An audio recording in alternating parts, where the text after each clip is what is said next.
17ാമത്തെ ശ്ലോകത്തിലേക്ക് നമ്മൾ കടക്കുകയാണ്. ഭഗവാൻ തുടരുകയാണ്. തേഷാം ജ്ഞാനീ നിത്യയുക്ത ഏകഭക്തിർവിശിഷ്യതേ പ്രിയോ ഹി ജ്ഞാനിനോധ്യർത്ഥം അഹം സച മമ പ്രിയ. ആരാണ് ഏറ്റവും ഇഷ്ടമുള്ളത്, ആരെയാണ് ഞാൻ ഹയസ്റ്റ് ആയിട്ട് കാണുന്നത് എന്നാണ്. തേഷാം ജ്ഞാനി നിത്യയുക്ത, ജ്ഞാനമുള്ളവരെ ഞാൻ കൃത്യമായിട്ട് മനസ്സിലാക്കുന്നു, സെപ്പറേറ്റ് ആയിട്ട് മനസ്സിലാക്കുന്നു. ആ അവസ്ഥയിലാണ് നമ്മൾ കാണേണ്ടത്. ഏകഭക്തിർ വിശിഷ്യതേ, ഏതൊരാളാണോ ഹയസ്റ്റ് ആയിട്ട് പൂർണ്ണമായിട്ടും ഡിവോട്ടഡ് ആയിട്ടുള്ളവര്, ഏകഭക്തി എന്ന് പറയുന്നതാണ്. ആ ഭക്തി ആരിലാണോ ഉള്ളത്, എക്സ്ക്ലൂസീവായിട്ട് നമ്മൾ പറഞ്ഞില്ലേ, അതാണ് ഇവിടെ. ആരാണോ പൂർണ്ണമായിട്ടും വർഷിപ്പ് ചെയ്താണ്, അതാരായിരിക്കും? അറിവുള്ളവരായിരിക്കും. പൂർണ്ണമായിട്ടും ഭഗവാനാണ് എന്നറിയുമ്പോൾ പിന്നെ അവിടെ ദ്വി ഇല്ല, ഏകം മാത്രമേ ഉള്ളൂ. പ്രിയോഹി ജ്ഞാനിനോ അർത്ഥം എന്നാണ്.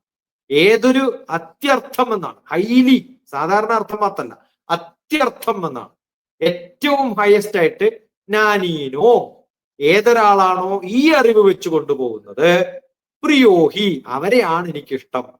അഹം സ ച മമ പ്രിയ, ഞാൻ, അഹം ഞാൻ, സ ച ഞാനും, അവരെയും കൂടി എന്നാണ്. ബാക്കിയുള്ളവരെ പ്രിയമില്ലാണ്ടൊന്നുമില്ല, പക്ഷെ അവരെയാണ് ഏറ്റവും പ്രിയമുള്ളതെന്ന് മാത്രമേ പറഞ്ഞു.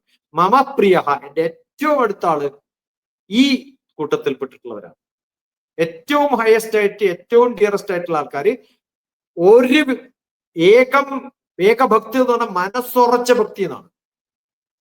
എല്ലായിടത്തും ഞാനാണെന്ന് കണ്ട്, എല്ലാവരെയും സമമായി കണ്ട്, ഏതാണോ ജ്ഞാനത്തിൽ പ്രാപിച്ചിട്ടുള്ളത് ആ ജ്ഞാനിക്ക് വേറെ ഒരു ആള് പ്രിയപ്പെട്ടവനായിട്ട് എനിക്ക് കാണാൻ, ആ ജ്ഞാനിയാണ് എനിക്ക് ഏറ്റവും പ്രിയപ്പെട്ടത്.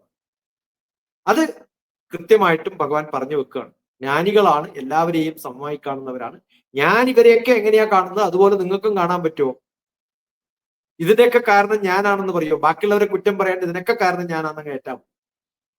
അപ്പൊ അതിനൊക്കെ കാരണക്കാരൻ നമ്മളാണെന്ന് പറയുമ്പോ അവരെയൊക്കെ നമ്മൾ ഒരേപോലെ സ്നേഹിച്ചോളും എന്നാണ് എൻ്റെ അർത്ഥം. വളരെ മനോഹരമായിരുന്നു. അടുത്തത് ഭഗവത്ഗീത 7ാം അധ്യായത്തിലെ 18ാമത്തെ ശ്ലോകത്തിലേക്ക് നമ്മൾ കിടക്കുകയാണ്. ജ്ഞാന യോഗത്തിലെ ഭഗവാൻ തുടരുന്നു.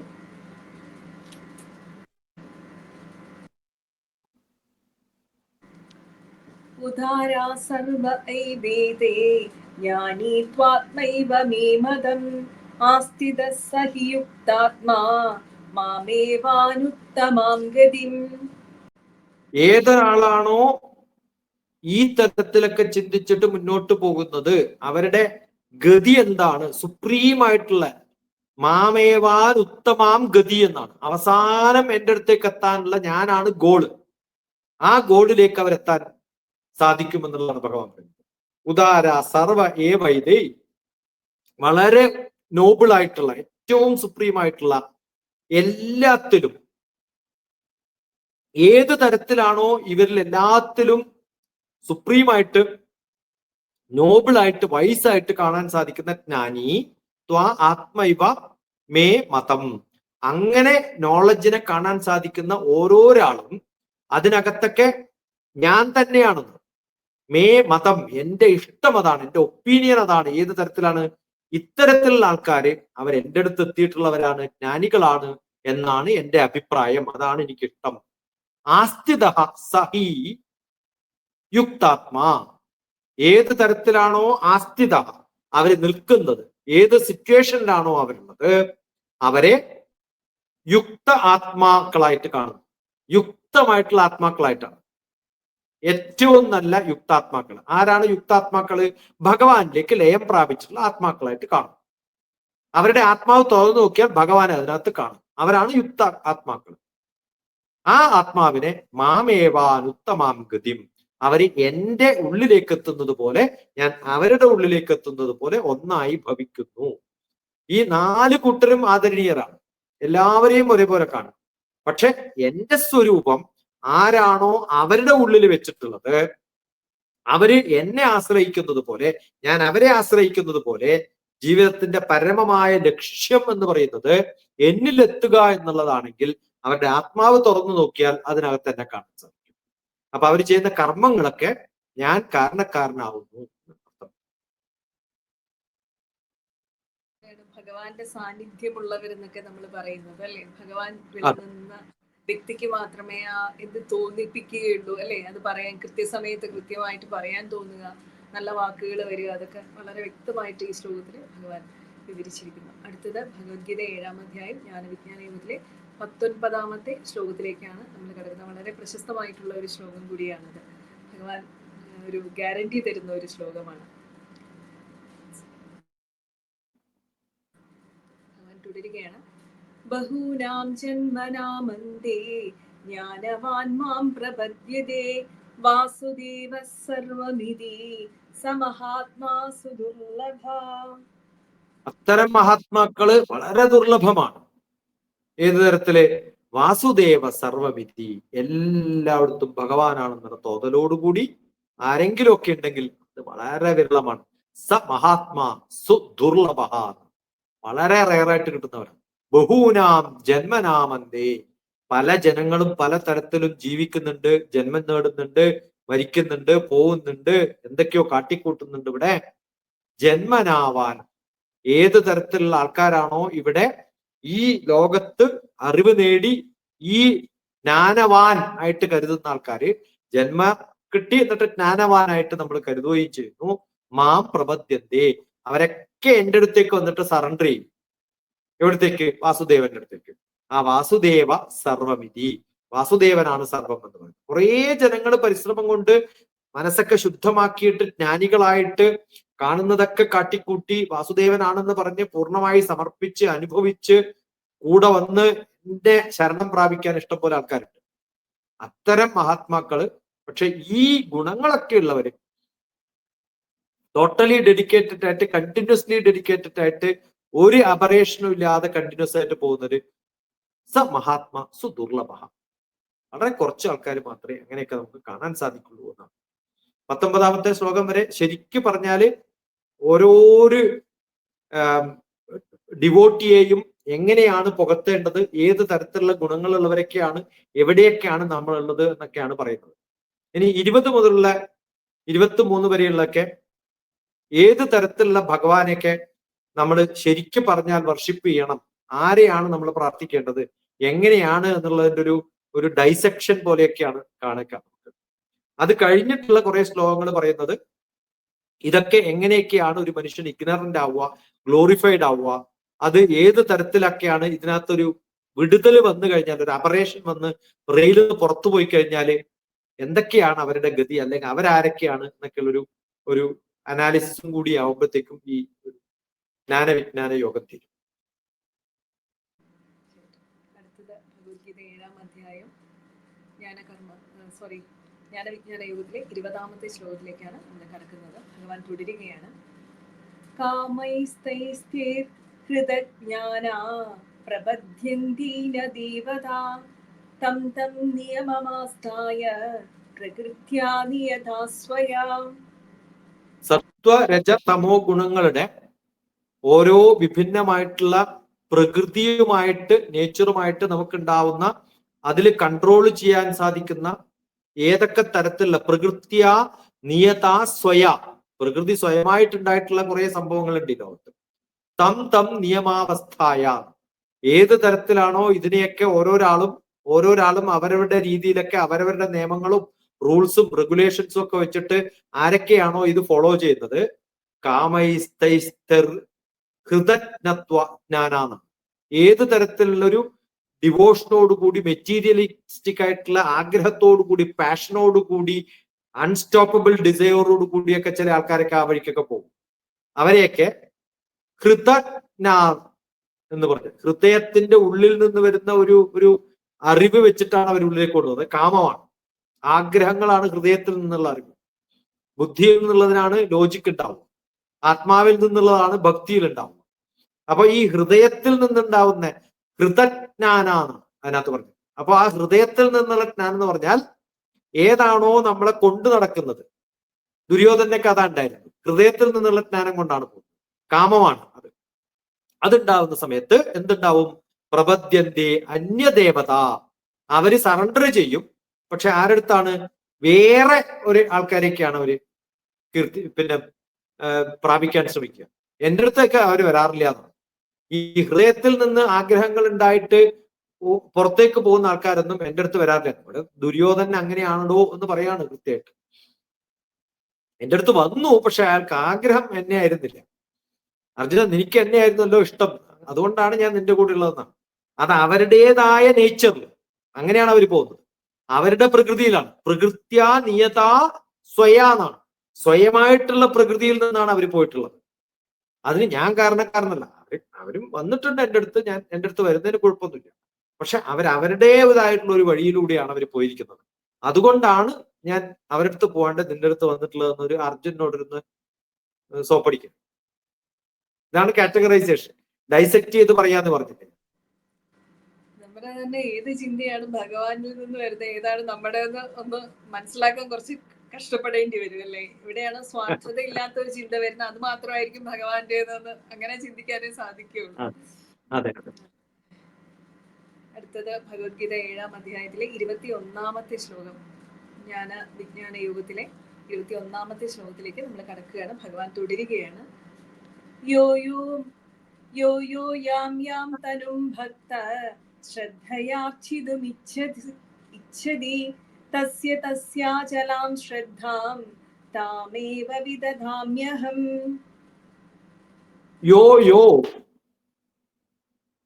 ആരായാലും, whoever is that, യാം ഏതായാലും, തനും ഭക്ത ഏതാണോ ഇത്തരം, ഏതായാലും ഏത് തരത്തിനായാലും എവിടെ നിന്നായാലും ഏതാണോ ഭക്തന്മാരായിട്ടുള്ളത്, ശ്രദ്ധയാ അർച്ചിതുമിച്ഛതി, അവര് പൂർണ്ണമായിട്ടും ശ്രദ്ധയോടുകൂടിയാണ്, പൂർണ്ണ ഫെയ്ത്തോടുകൂടിയാണ്, ഭക്തിയോടുകൂടിയാണ് എന്ത് ചെയ്യുന്നത്? അർച്ചന ചെയ്യുന്നത്. എന്നെ വർഷിപ്പ് ചെയ്യുന്നതൊക്കെ, എന്നോട് അർച്ചന ചെയ്യുന്നതൊക്കെ എന്തിനു വേണ്ടിയിട്ടാണ്? ഇച്ഛതി, അവരുടെ കാര്യങ്ങൾ നേടാൻ വേണ്ടിയിട്ടാണ്.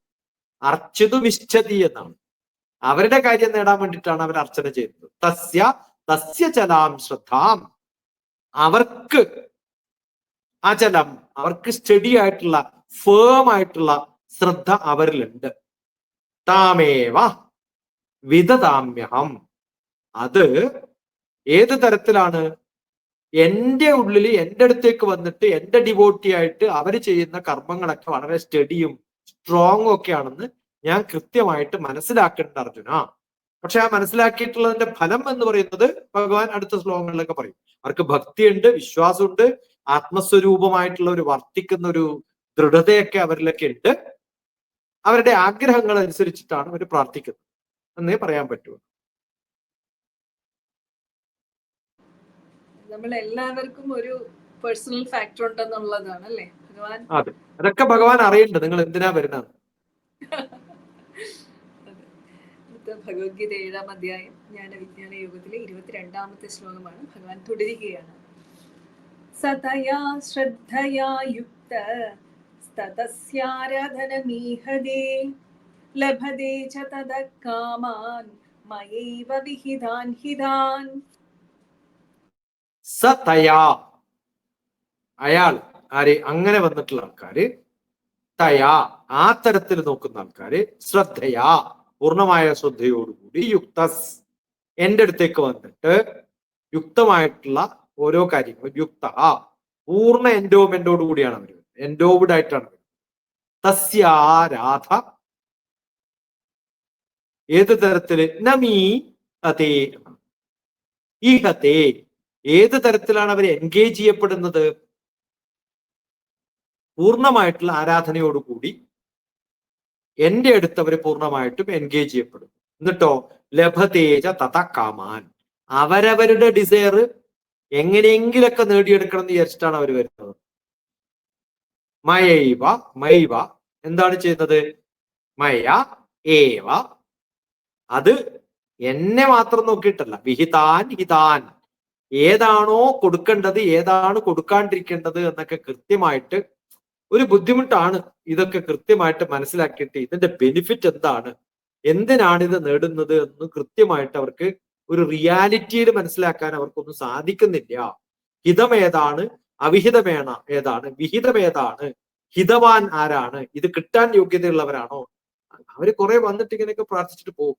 അവർക്ക് ഇതിന് ഹിതമുണ്ടോ, അല്ലെങ്കിൽ ഇത് കിട്ടാൻ യോഗ്യതയുണ്ടോ, അയാളുടെ സങ്കല്പം അനുസരിച്ചിട്ട് ഈ ഭോഗങ്ങളൊക്കെ നേടുന്നത് ശരിയാണോ, നേടേണ്ടതാണോ, ഇത് ഭഗവാനിൽ നിന്നാണോ നേടേണ്ടത് എന്നൊന്നും അവർക്കറിയില്ല. പക്ഷെ അവർക്കൊരു വിശ്വാസമുണ്ട്, എന്റെ ആഗ്രഹങ്ങൾ എത്ര പൊട്ടയായാലും ഭഗവാന്റെ അടുത്ത് പോയാൽ സാധിക്കുന്നില്ല. അവർക്കൊരു ബോധ്യമുണ്ട്. ഭഗവാന്റെ കൺഫ്യൂഷനും ഭഗവാന്റെ ഡൈസെക്ഷനൊക്കെയാണ് ഇവിടെ നടക്കുന്നത്, ഡിവോട്ടിയുടെ മാത്രമല്ല. കാരണം ഓരോ ഡിവോട്ടിയിലും ഭഗവാൻ അവരെ കാണുന്നുണ്ട്.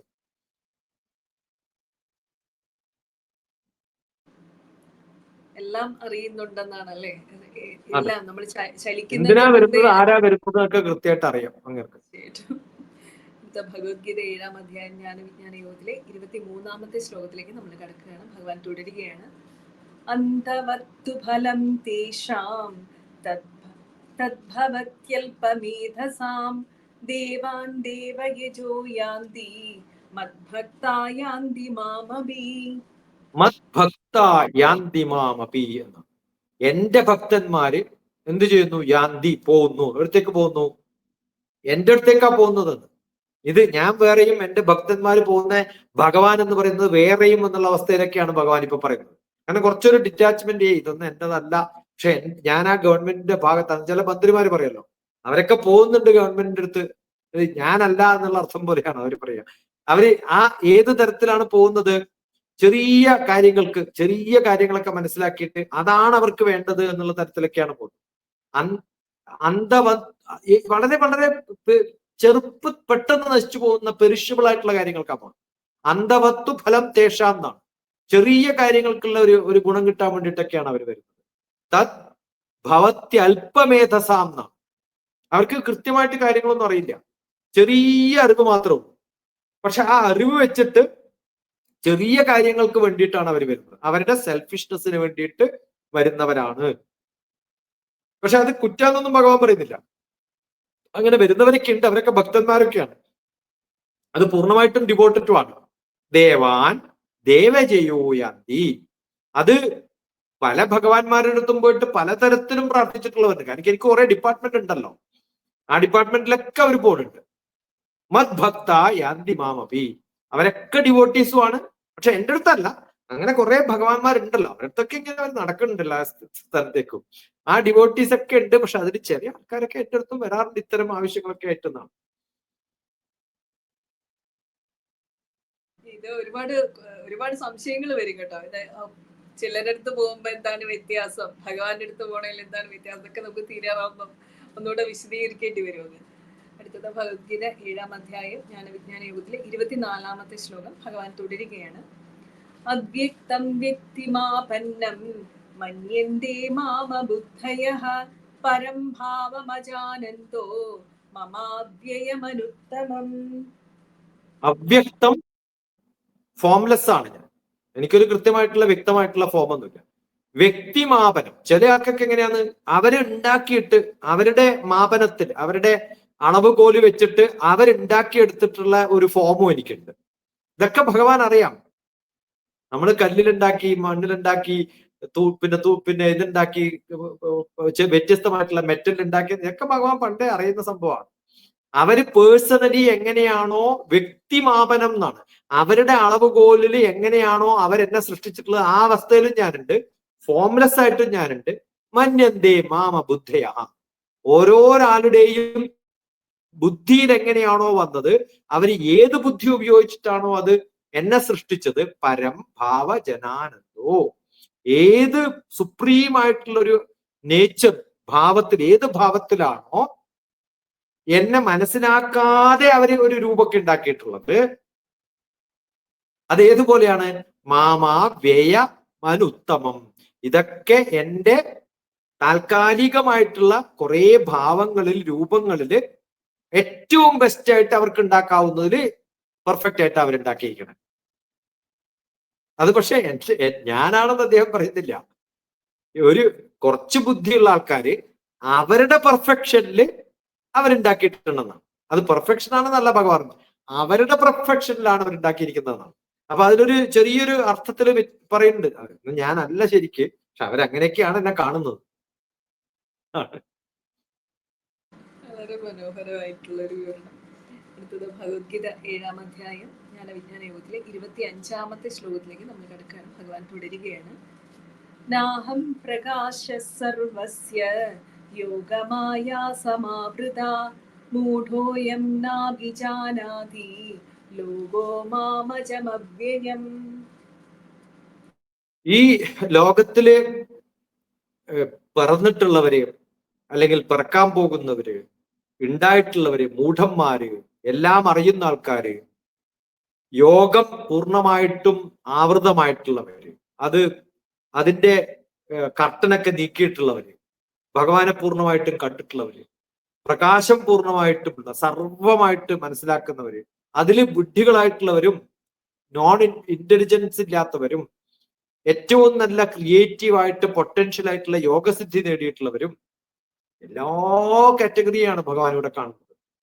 ഏത് ആളാണോ നാഹം പ്രകാശ സർവസ്യ, ഈ ഞാനാകുന്ന എന്റെ പ്രകാശത്തെ പൂർണ്ണമായിട്ടും യോഗമായ സമാവൃത, അതിനെ ഒരു കർട്ടൻ ഇട്ടിട്ട് യോഗമായ പോലെ കാണാതെ ഇരിക്കുന്ന ഒരു അവസ്ഥയിൽ യോഗമായയാണ് ആ ഡിവൈൻ എനർജിയെ എന്തു ചെയ്തിട്ട് സമാവൃത, അത് കവർ ചെയ്തിരിക്കുകയാണ്. ആ അവസ്ഥയിൽ മൂഢോയം, ചില ആൾക്കാർ അതിൽ മൂഢന്മാരായിട്ട് ഡെല്യൂഡഡ് ആയിട്ട് എന്തു ചെയ്യും, ഇതാണ് ഞാൻ എന്നുള്ള ധാരണയിൽ, അവരുടെ ധാരണയിൽ ഇതാണ് പ്രകാശം, ഇതാണ് ഭഗവാൻ, ഇതാണ് എന്നൊക്കെയുള്ള പൂർണ്ണമായ അറിവോടുകൂടി ചെന്നു. പക്ഷെ അത് ഒരു അവരുടേതായ ഒരു ലോകം ഉണ്ടല്ലോ, ആ ലോകത്തിൽ അവർ കാണുന്നതാണ്. നമ്മൾ ഏതാണോ അത് ഏതൊരു തമാശ അടുത്ത കാലത്ത് കണ്ടു, ആ തരത്തിലാണ് നമ്മൾ ഏത് കണ്ണടയാണോ ഇടുന്നത്. ഒരു പശു പച്ചപ്പുല്ല് മാത്രമേ കഴിക്കുള്ളൂ, ഉണക്കപ്പുല്ല് കഴിക്കുകയില്ല.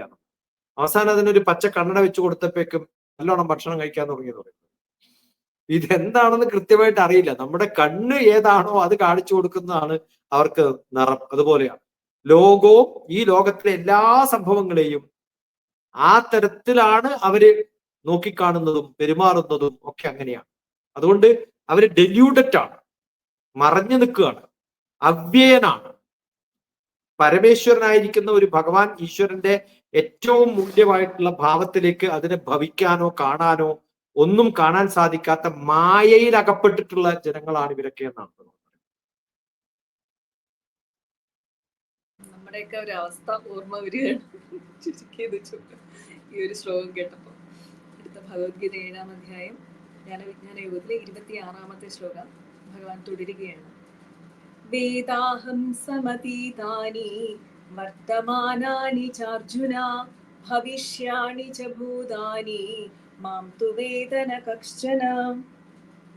എന്നെ ആർക്കും അറിയില്ല എന്ന് കൃത്യമായിട്ട് ഭഗവാൻ പറഞ്ഞു വെക്കാണ്. മാ എന്നെ, ന തു വേദ എന്നെ ആർക്കും കൃത്യമായിട്ട്, ന കഞ്ചന എന്നെ ഒരാൾക്കും കൃത്യമായിട്ട് അറിഞ്ഞിട്ടില്ല ഇതുവരെ. ഈ കാണുന്ന ജനങ്ങളൊക്കെ ഇത്രയും സമയം പറഞ്ഞിട്ടുള്ളവരെ കുറിച്ചാ പറഞ്ഞത്, നമ്മളെ കുറിച്ചല്ല. അങ്ങനെ നമുക്ക് സമാധാനിക്കാം. വേദാഹം സമതീതാനി, ഏറ്റവും അറിവുള്ള ആരാണെന്ന് ഞാൻ എന്നറിയുന്ന, സമതീതാനി വളരെ പാസ്റ്റ് ആയിട്ട് മുമ്പേ തന്നെ എന്നെ അറിയുന്ന, വർത്തമാനാനി ഈ കാലത്തിൽ എന്നെ അറിയുന്ന കുറെ ആൾക്കാർ. അർജുന ഭവിഷ്യാണിജ ഭൂതാനി, ഏതാണോ ഫ്യൂച്ചർ, ഏതാണോ ഇപ്പുള്ളത്, ഏതാണോ ജീവിച്ചിരിക്കുന്നത്, ഏതാണോ ജീവൻ ഇല്ലാത്തത്, മാം തു വേദന കഞ്ചന എന്ന ഈ തരത്തിൽ വ്യത്യസ്തമായിട്ട് അതിനെയൊക്കെ അറിയാൻ ഒരാൾക്കും ഇതുവരെ മനസ്സിലാക്കിയിട്ടില്ല. പണ്ടുള്ളതാണോ, ഇപ്പോഴുള്ളതാണോ, വരാൻ പോകുന്നതാണോ, ഇപ്പൊ ഉള്ള ഭൂതത്തിലാണോ, വരാൻ പോകുന്ന ഭൂതത്തിലാണോ, വേദത്തിലാണോ, വർത്തമാനത്തിലാണോ, ഒന്നും ആർക്കും അറിയാൻ സാധിക്കുന്ന ആൾക്കാർ വളരെ വിരളമാണെന്നാണ് ഭഗവാൻ പറയുന്നത്. ഭഗവാനെ, ഭയങ്കര മനോഹരമായിട്ടുള്ള ഒരു വിവരണമാണത്. പേടിയുണ്ട്, കൺഫ്യൂഷനും ഉണ്ട്, കുറ്റബോധം ഒക്കെ ഉണ്ട്, എന്നാലും തുടരുകയാണ്. അടുത്ത ഭഗവത്ഗീത 7-ാം അധ്യായം ജ്ഞാനവിജ്ഞാന യോഗത്തിലെ 27-ാമത്തെ ശ്ലോകം ഭഗവാൻ തുടരുകയാണ്. ഇച്ഛാദ്വേഷസ്വമുദ്ധേന ദ്വന്ദ്വമോഹേന ഭാരത സർവഭൂതാനി സമ്മോഹം സർഗേ യാന്തി പരന്തപ.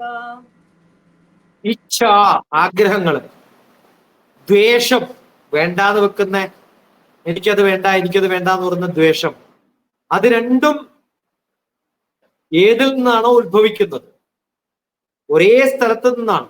സമുദ്ധേന ഒരേ സ്ഥലത്ത് നിന്നാണ് ഉത്ഭവിക്കുന്നത്. ദ്വന്ദ്വമോഹേന ഭരത, ഇതാണോ ശരി അതാണോ ശരി എന്നുള്ള കൺഫ്യൂഷനിലിരിക്കുന്ന ആൾക്കാരും ഉണ്ട്. സർവഭൂതാനി സമ്മോഹം, ഓരോ ജീവികളിലും ഈ ഒരു കൺഫ്യൂഷൻ നമുക്ക് കാണാൻ സാധിക്കും. സർഗേ യാന്തി പരന്തവ, ബർത്ത് മുതൽ, ജന്മം മുതൽ, ഈ ലോകത്തിൽ എൻട്രി ചെയ്ത ആ സമയം മുതൽ ഈ തോന്നലുള്ള കുറെ ആൾക്കാരുണ്ട്. എന്റെ പരന്തവ അർജുന, ഇതാണ് ഈ ഡ്യുവാലിറ്റീസിലാണ് മനുഷ്യന്മാര്. ആഗ്രഹങ്ങള് അത് വേണ്ടാന്ന് വെക്കുന്ന അവേർഷൻ, ഡിസയറും അവേർഷനും, ഇച്ഛയും ദ്വേഷവും എന്ന് പറഞ്ഞ അർത്ഥത. അങ്ങനെ സുഖ ദുഃഖങ്ങള്, ഈ ദ്വന്ദ്ഭാവങ്ങളില് കുറെ ജനങ്ങൾ മോഹിതരായിട്ട് ഇതാണ് നല്ലത് അതാണ് നല്ലത്, ഇത് വേണം അത് വേണം എന്നുള്ള തരത്തിൽ ജീവിക്കുന്ന, ഇത് അവരുടെ ദുഃഖത്തിനിടയായി മാറുന്ന കുറെ ജനങ്ങൾ നമ്മുടെ ഉള്ളിലൊക്കെ ഇടയിലൊക്കെ കാണാൻ സാധിക്കും നമുക്ക് അർജുന എന്നാ പറയുന്നത്. ഭഗവത്ഗീത 7-ാം അധ്യായത്തിലെ വിജ്ഞാന യുഗത്തിലെ 28-ാമത്തെ ശ്ലോകത്തിലേക്ക് നമ്മൾ കടക്കുകയാണ്. ഭഗവാൻ തുടരുന്നു. യേഷാം ത്വന്തഗതം പാപം ജനാനാം പുണ്യകർമ്മണാം തേ ദ്വന്ദ്വമോഹന നിർമുക്ത്വാ ഭജന്തേ മാം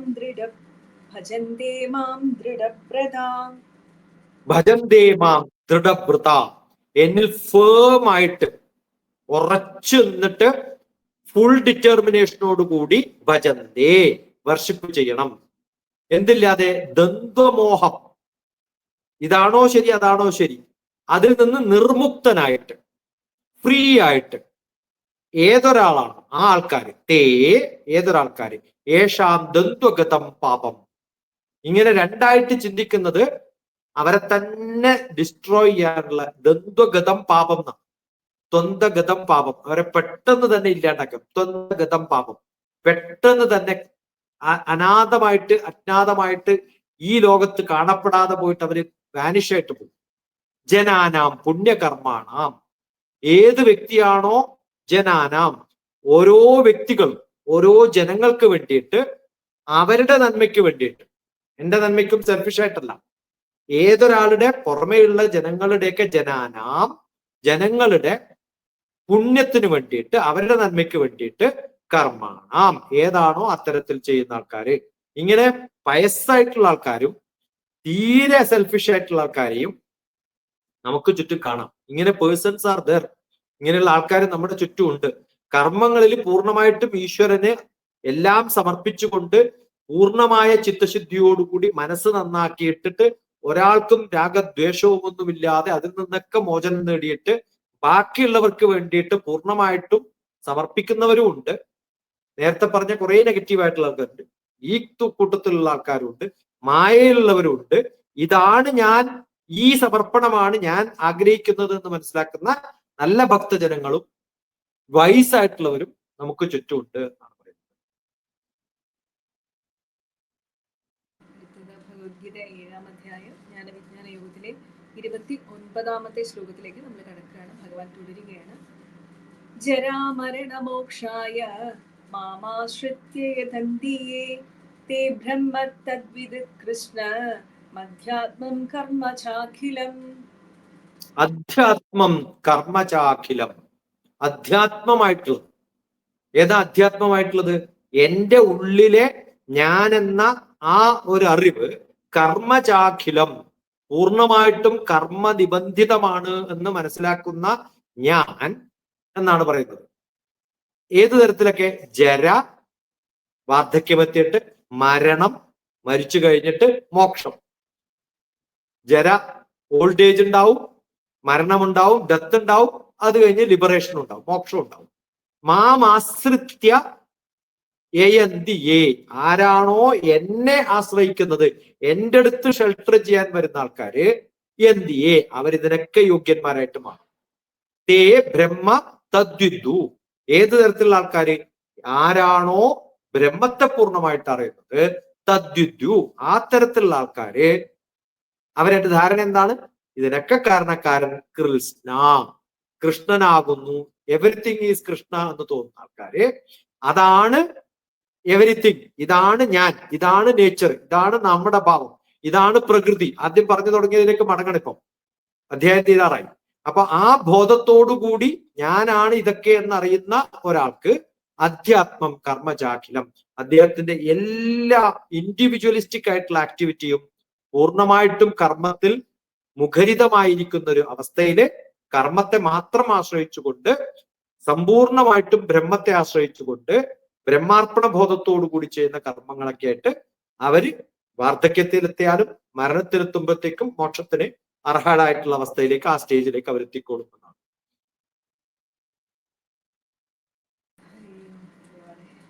അടുത്തത് ഭഗവത്ഗീത 7-ാം അധ്യായത്തിലെ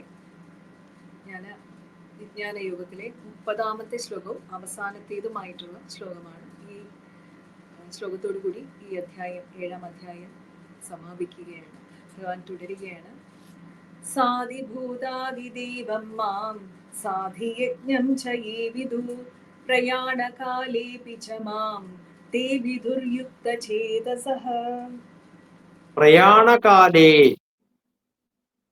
Tata bye bye goodbye ICUലേക്ക് പോകുന്ന സമയത്തേക്ക് പിന്നെ നമ്മളെ കാണില്ല. ആ കാലത്ത് അപ്പി ഈവൻ ആ സമയത്ത് എന്ത് ചെയ്യണം? ച മാം പൂർണ്ണമായിട്ടും എന്നിൽ അർപ്പിച്ചു പോകണം. അന്ധകാലേ ച മനസ്സെ സ്മരേൻ വേറൊരു ശ്ലോകമുണ്ട്. അതേ വാക്കാണ് ഇവിടെ. പ്രയാണകാലേ പി അപി ച ആ സമയത്തുകൂടി ച എന്നാണ്. അവസാന കാലം മാത്രം പോരാ, അവിടെ അങ്ങനെ തന്നെയാണ്. അന്ധകാലേ ച അവസാന കാലത്തുകൂടി പ്രയാണകാലേ അപി ച മാം തേ വിദുർ യുക്ത ചേതസഃ. ഫുൾ കോൺഷ്യസ്നെസ് എന്നിലിട്ടിട്ട് ഞാനാണ് ഭഗവാനിലാണ് ഞാൻ പൂർണ്ണമായിട്ട് അർപ്പിക്കപ്പെട്ട് എന്നുള്ള ബോധത്തോടു കൂടി വേണം പോവാൻ എന്നാണ്.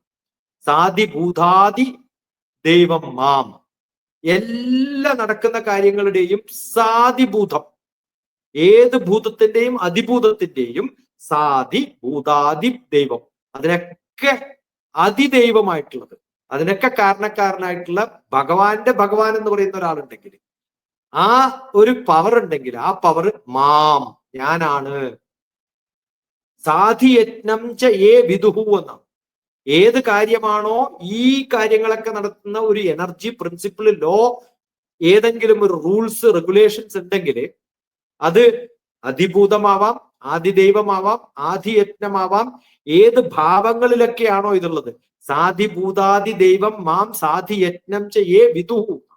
ഏത് തരത്തിൽ വന്നാലും, ആദിഭൂതത്തിലായാലും ആദിദൈവത്തിലായാലും ആദിയജ്ഞത്തിലായാലും ഈ പ്രപഞ്ചത്തിൽ ഇപ്പൊ ജീവിക്കുന്ന ജീവികളായിട്ട് മനുഷ്യന്മായിട്ട് വരുന്ന അവസ്ഥയിലായാലും ഇതൊക്കെ ഒന്നാണെന്ന് മനസ്സിലാക്കുന്ന പൂർണ്ണമായിട്ടും അറിയുന്ന ഏതൊരു വ്യക്തിയാണോ മരണകാലത്ത് വരെ, മരണകാലത്ത് മാത്രമല്ല, പലരും അങ്ങനെ എഴുതാം, മരണകാലത്ത് ദേഹം വെടിയുന്ന സമയത്ത്, അങ്ങനെയല്ല, മരണകാലത്ത് കൂടി എന്ന് വെച്ചാൽ ജീവിതത്തിൽ പൂർണ്ണമായിട്ടും ഇങ്ങനെയൊക്കെ ഏത് വ്യക്തിയാണോ ഈ അചഞ്ചലമായ ചിന്തയോടുകൂടി ജീവിച്ചു പോകുന്നത്, പ്രയാണകാലേ അപി ച മാം തേ വിദുർ യുക്ത ചേതസഃ, അവർക്ക് പൂർണ്ണമായിട്ടും ഏത് കോൺഷ്യസ്നെസ്സിലാണോ അവരുള്ളത്, അവർ എന്റെ കോൺഷ്യസ്നെസ്സിൽ എന്റെ ഉള്ളില് ഞാനായിട്ട് ഭവിച്ച് ഞാനായിട്ട് മാറും എന്നാണ് ഭഗവാൻ പറയുന്നത്. ഞാൻ അവരിൽ വസിക്കും, അവർ എന്നിൽ വസിക്കും എന്ന് ഭഗവാൻ പറയുക. ഞാനും അവരും വ്യത്യസ്തമായിട്ട് മാറില്ല. അങ്ങനെയുള്ള ഒരു അറിവാണ് ജ്ഞാനവും. ആ അറിവ് കിട്ടുന്നതാണ് വിജ്ഞാനം. ഇത് തിരിച്ചറിയാനുള്ള ഒരു യോഗ്യത ഉണ്ടാകുമ്പോൾ ജ്ഞാനവിജ്ഞാനമായി മാറും. ഇതാണ് 7-ാം അധ്യായം സമാപ്തം. ജ്ഞാനം എന്താണ്, വിജ്ഞാനം എന്താണെന്ന് എത്ര മനോഹരമായിട്ട് ഉദാഹരണ സഹിതം ടിപ്പേശി വിശദമാക്കി തന്നു. ഇത്രയും മനോഹരമായിട്ടുള്ള ഒരു ഗീതാ ക്ലാസ് എനിക്ക് തോന്നുന്നു അപൂർവമായിരിക്കും. അത്ര മനോഹരമായിരുന്നു. അപ്പൊ അത് നമസ്കാരങ്ങളോടുകൂടി നന്ദി. ടിപ്പേശി, ഒരു ചോദ്യം വന്നു.